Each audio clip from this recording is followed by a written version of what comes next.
இரவு நேரத்துல வானத்தை நட்சத்திரத்தோட பாக்குறதுல ஒரு தனி சுகம்தான். ஆனா இதே லைனை நான் மாத்தி சொன்னா, இரவு நேரத்துல மில்கி வே கேலக்சிய பாக்குறதே ஒரு தனி சுகம்தான் இல்ல. யாரா நீ சாலா மில்கி வே கேலக்சின்னு சொல்றேன்னு கேட்டா அதான் உண்மை. நம்ம வானம்னு சொல்றது நம்ம பாக்குற மில்கி வே கேலக்சி, பால்வெளி அண்டம். And this is dream proof. நான் உங்கள் குரு. பல பலனு மின்னும் பால்வெளி அண்டம். நம்ம பால்வெளி அண்டத்தை எடுத்துக்கிட்டா கிட்டத்தட்ட 100-400 பில்லியன் நட்சத்திரங்கள். அதுல நம்ம சூரியனும் ஒண்ணு. பலவிதமான பிளானட்ஸ், வெவ்வேறு சைஸ்ல விண்கல், எரிக்கல்னு பல இது இருக்கு. எக்கச்சக்கமான வாயுக்கள், காஸ்மிக் டஸ்ட்னு அழைக்கப்படுற பிரபஞ்சத்தின் தூசுகள், நெபியூலான்னு அழைக்கப்படுற கலர்ஃபுல்லான கிளவுட்ஸ், பலவிதமான ஸ்டார் ஃபார்மிங் ரீஜியன்ஸ், மனிதன் இன்னும் தீவிரமா ஆராய்ச்சி பண்ணிட்டு இருக்க டார்க் மேட்டர்ஸ், இப்படின்னு பலவிதமான அடுக்குகளை கொண்டு இந்த ஒரு பால்வெளி அண்டமானது உருவாகி இருக்கு. ஆனா எவ்வளவு பேருக்கு தெரியும் இதுல எவ்வளவு மிஸ்ட்ரிஸ் இருக்குன்னு? இந்த மில்கி வே கேலக்சி ஆனது ஒரு அடர்ந்த டென்ஸ் ஃபீல்டு. நம்ம பால்வெளி அண்டமானது ஒரு சின்ன கேலக்சி இல்ல. சொல்ல போனா இது ஒரு பெரிய சைஸ் சிட்டி மாதிரி. 100-400 பில்லியன் நட்சத்திரங்களை கொண்டு இருக்குன்னா நினைச்சு பாருங்க, அந்த ஒரு நட்சத்திரத்தை சுத்தி எத்தனை பிளானட் சுத்திட்டு இருக்கோன்னு. இவ்வளவு நட்சத்திரங்களை சுத்தியும் பில்லியன்ஸ் ஆஃப் பிளானட்ஸ் இருக்கு. எல்லாமே ஒண்ணுக்கு ஒண்ணு சைலண்டா ஸ்லோவா சுத்திக்கிட்டு தான் இருக்கு. இவ்வளவு பெரிய பால்வெளி அண்டத்துல நம்ம சூரியன் எடுத்துக்கிட்டீங்கன்னா ஒரு தெருவுல இருக்க சாதாரண தெருவிளக்கு மாதிரி. ஆனா அந்த தெருவிளக்கு தான் நமக்கான லைட் சோர்ஸ். நம்ம கேலக்சி, அதாவது நம்ம பால்வெளி அண்டமானது நம்ம உலகத்துல இருந்து பார்க்கல எவ்வளவு அழகா இருக்கு. அது எவ்வளவு அழகா இருக்கோ அந்த அளவுக்கு அவ்வளவு டேஞ்சரஸ் ஆனதும் கூட. உதாரணத்துக்கு நம்ம பால்வெளி அண்டம் எடுத்தோடனே இவ்வளவு பெருசா ஒன்றும் இல்லைங்க. அது ஆரம்பத்துல வெறும் சின்ன கேலக்சியா தான் இருந்துச்சு. எடுத்துக்க போனா நம்ம சோலார் சிஸ்டம் சைஸ் தான் ஒரு கேலக்சின்னு வச்சுக்காங்க. போற போக்குல நம்ம சயின்டிஸ்ட் இதை ஒரு கேனிபல் கேலக்சின்னு சொல்றாங்க. கேனிபல்னா என்ன? நம்ம சொல்லுவோம்ல கேனிபாலிசம். ஒரு மனிதன் இன்னொரு மனுஷனை அடிச்சு அந்த கறியை சாப்பிடையில அவனை நம்ம கேனிபால்னு சொல்லுவோம். அது மாதிரி நம்ம பால்வெளி அண்டமானதும் ஒரு கேனிபால் கேலக்சி. ஏன் இது என்ன மனுஷனை அடிச்சு சாப்பிடுமா? கண்டிப்பா இல்லை. ஆனா அது போன்ற இன்னும் ஒரு சில கேலக்சிஸை அது விழுங்கிட்டே வரும். ஐ மீன் நம்ம மில்கி வே கேலக்சி கூட இருக்க ஒரு சில கேலக்சிஸ் கூட ஜாயின் பண்ணி ஃபார்ம் ஆன சைஸ் தான் இவ்வளவு பெரிய கேலக்சி. அதை நம்ம பால்வெளி அண்டம் மில்கி வே கேலக்சின்னு பேர் சொல்றோம். இப்ப கூட பாத்தீங்கன்னா கேனிஸ்ன்ற ஒரு மேஜர் டுவார்ஃப் கேலக்சியை ஸ்லோவா டிசால்வ் பண்ணி நம்ம மில்கி வே கேலக்சி ஒன்னு சேர்த்துட்டு இருக்காரு. இதை நம்ம சொல்ல போனா விண்வெளியில நடக்கிற அமைதியான போர். எந்த கேலக்சியை விழுங்குதுன்ற ஒரு போர். இங்க பெரிய சவுண்ட் இருக்காது, எக்ஸ்ப்ளோஷன் இருக்காது. ஜஸ்ட் எந்த கேலக்சிக்கு அதிகப்படியான கிராவிட்டி பவர் இருக்கோ அது இன்னொரு கேலக்சியை பிடிச்சிக்கும். இங்க நம்ம மையத்துல உட்காந்து பவர் சோர்ஸ் பண்ணிட்டு இருக்கவர் தான் சஜிடாரியஸ் என்ற black hole, the power house.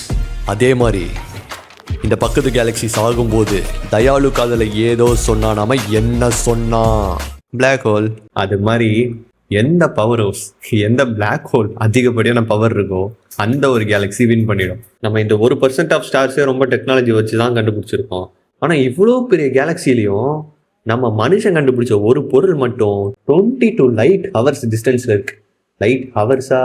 Light years கேள்விப்பட்டிருப்பீங்க தானே. லைட் ஹவர்ஸ், லைட் இயர் அப்படின்னா நம்ம ஒரு கிரகத்துக்கோ ஒரு இடத்துக்கோ போறதுக்கு 22 ஒளியாண்டுகள் ஆகும். அதாவது லைட்டு ஸ்பீடில் ட்ராவல் பண்ணால் கூட அந்த ஒரு பர்டிகுலர் இடத்த ரீச் பண்ண ஒரு வருஷம் ஆகும். அதை தான் நம்ம 1 லைட் இயர் அப்படின்னு சொல்கிறோம். ஸோ நம்ம அந்த மனுஷன் கண்டுபிடிச்ச அந்த ஒரு பொருள் என்னன்னா வொயேஜர் 1. வயாகரா இல்லை, வொயேஜர் 1. அந்த வொயேஜர் 1 நம்ம கண்டுபிடிக்கணும். அந்த இடத்துக்கு போகணும்னா 22 ஒளி மணி நேரங்கள் ஆகும். புதுசாக இருக்குல்ல, இது நான் தான் சொல்கிறேன் ஒளி மணி நேரங்கள். உண்மையான அர்த்தம் எப்படின்னு தெரியல. இந்த ஒரு வொயேஜர் 1 பிடிக்கிறதுக்கே நம்மளுக்கு 22 லைட் ஹவர்ஸ் ஆகுது.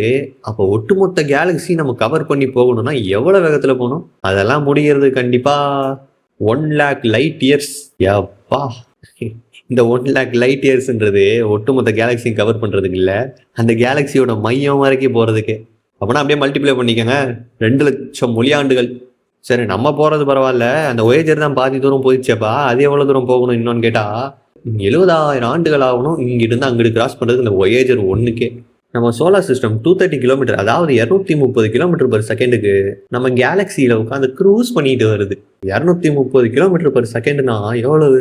சுமாரா குத்து மதிப்பா அடிச்சா கூட 8,20,000 சம்திங் கிலோமீட்டர் பர் ஹவர் வருங்க. கரெக்டா தெரியல, நீங்க ஏதாவது கால்குலேஷன் போட்டீங்கன்னா பார்த்து சொல்லுங்க. 8,20,000 பக்கம் வரும். நம்ம சோலார் சிஸ்டம் இந்த கேலக்சியை சுத்தி ஒரு ஆர்பிட் வரணும்னு வைங்களேன், 225 250 மில்லியன் இயர்ஸ் ஆகுமா. இதுதான் நம்ம கெலாக்டிக் இயர்னு சொல்றோம். நம்ம இந்த மில்கி வே கேலக்சியை ஒரு ரவுண்டு சுத்தி வர்றதுக்குள்ள சின்ன சைஸ்ல இருந்து உருவான ஆர்கானிசம் டைனோசர் ஆகி திருப்பி அழிஞ்சு மனுஷன் ஆகிற வரைக்கும் எவ்வளோ காலம் எடுத்துச்சோ அவ்வளோ காலங்களாகவும் இந்த ஒரு மில்கி வே கேலக்சியை நம்ம சோலார் சிஸ்டம் சுத்தி வர்றதுக்கு. இப்போ நம்ம மில்கி வே கேலக்ஸி இருக்குல்ல, அது ஒரு கொலிஷன் கோர்ஸில் இருக்குது. கொலிஷன் கோர்ஸ்னால் என்னென்னா, ஒரு பொருளானது இன்னொரு பொருள் மேலே இடிக்க போகிற அந்த ஒரு சுச்சுவேஷன் தான் நம்ம கொலிஷன் கோர்ஸ்னு சொல்கிறோம்.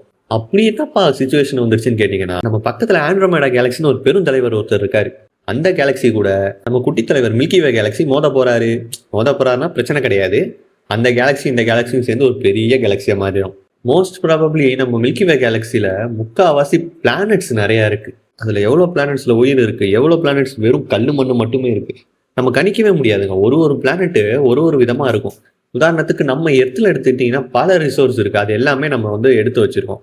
இதே மாதிரி வேறு உலகத்தில் வேறு கிரகத்தில் என்னென்ன மாதிரி ரிசோர்ஸ் எல்லாம் இருக்கும், அதெல்லாம் நம்ம ஒன்றா கண்டுபிடிக்கும் போது தான் தெரிஞ்சுக்கலாம். நம்ம மில்கி வே கேலக்ஸியை ஒரு சிட்டியிலேருந்து முழுசாக பார்க்கவே முடியாதுங்க. நம்ம மில்கி வே கேலக்ஸி பால்வெளி அண்டத்தை எங்கெல்லாம் இருந்து பார்க்கலாம். கண்டிப்பாக நீங்கள் சிட்டியில் இருக்க ஆளாக இருந்தீங்கன்னா உங்களுக்கு பார்க்குற சான்ஸ்ன்றது ரொம்ப கம்மி. உங்கள் ஒட்டுமொத்த சிட்டிலையும் கரண்ட்டு சப்ளை போனால் தான் உங்களால் அதையும் பார்க்க முடியும். நீங்கள் சென்னை, பெங்களூர், திருச்சி இது மாதிரி ஒரு மேஜர் சிட்டிஸில் இருக்கீங்கன்னா உங்களால் மில்கி வே கேலக்ஸியை பார்க்கறது கஷ்டம். ஏனென்றால் உங்களை சுற்றி இருக்கும் லைட் பொல்யூஷன் ஆனது உங்களை மில்கி வே கேலக்ஸியை பார்க்கறதுக்கு தவிர்க்கும் விடாது.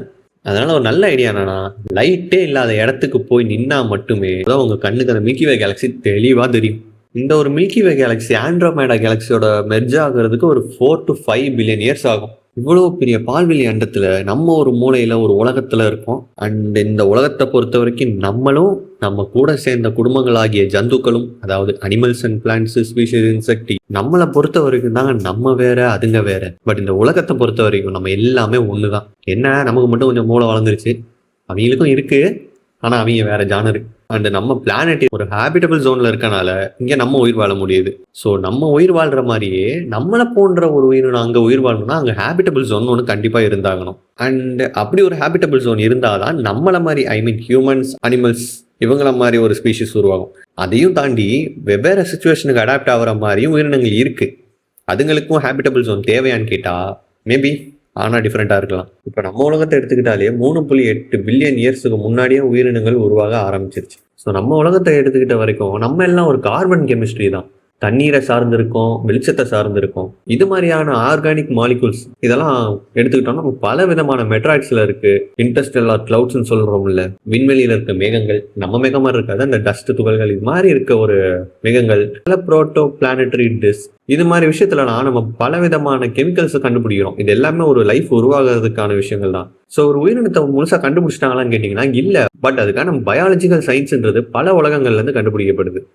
ஸோ நம்ம உருவாக பாக்டீரியான்ற ஒரு மூத்த குடி தேவை.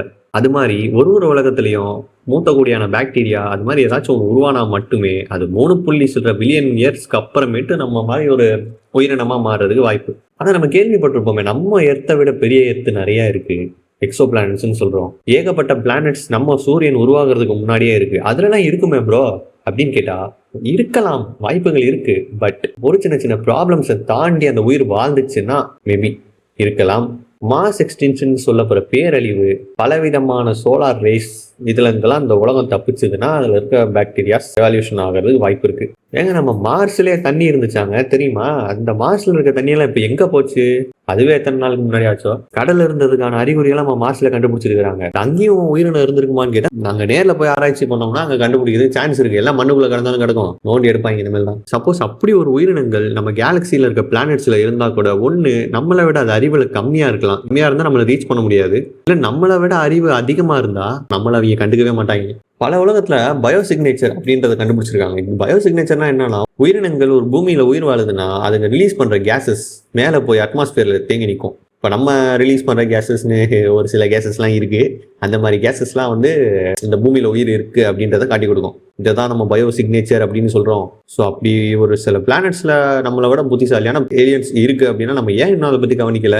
பட் அப்படி ஒரு ஏலியன் ஸ்பீசிஸ் இருந்துச்சுன்னா அது நம்மளை விட மோசமாகவும் இருக்கலாம், நம்மளுக்கு அச்சுறுத்தலாகவும் இருக்கலாம். பேசிக்கலி நம்ம இங்க இருந்து அனுப்பிக்கிட்டு இருக்க சிக்னல்ஸ் ஆனது நல்ல விதமாகவும் போய் சேர்றதுக்கு அந்த ஏலியன்ஸ் புத்திசாலியா இருக்கணும். இல்லைன்னா புத்திசாலியா இல்லாம சின்ன மைக்ரோ ஆர்கானிசம்ஸா இருக்கணும். இல்லை ஓவர் புத்திசாலியா இருந்ததுன்னா நம்ம உயிருக்கே ஆபத்து. தேடி வரக்கூடிய டெக்னாலஜி அதுங்க வச்சிருந்தா நினைச்சு பாருங்க நம்மளோட நிலைமை என்னன்னு. எனக்கு ஜாலியா இருக்கு, வேலைக்கு போக மாட்டேன். ஸோ மில்கி வே கேலக்ஸி நான் எடுத்த டாபிக் இன்னும் முடியல. இதை தொடர்ந்து ஒரு 10-15 வீடியோ போடலாம், அவ்வளோ கண்டென்ட் உள்ள இருக்கு. ஸோ இந்த வீடியோவை இங்கேயே முடிச்சுக்கிறேன். டெய்லி காலையில் எழுந்திரிச்சு 2 சப்ஸ்கிரைபர் ஏறி இருக்கிறத பார்த்தோன்னு தாங்க மனசே திருப்தி ஆகுது. அடடா நம்ம போட்டிருக்க வீடியோ 2 பேர் பார்க்குறாங்களே, அடுத்த வீடியோ எப்படா போடுவோம் குரு அப்படின்னு மனசு ஜிலிச்சிலின்னு இருக்க அந்த சப்ஸ்கிரைப் பட்டனும், அடுத்த வீடியோ மோட்டிவேட்டடாக பண்ணுறதுக்கு அந்த லைக் பட்டனையும், எல்லாரும் இந்த தம்பியை பார்க்கணுன்றதுக்காக அந்த ஹைப் பட்டனையும் முடிச்சு ஒரு தட்டிடுங்க. அடுத்த வீடியோவில் பார்க்கலாம். உங்களுக்காக பெருசாக தூக்கிட்டு வர போகிறேன் கண்டென்ட்டை. போயிட்டு வரேன். நன்றி, விடைபெறுகிறேன். பாய்.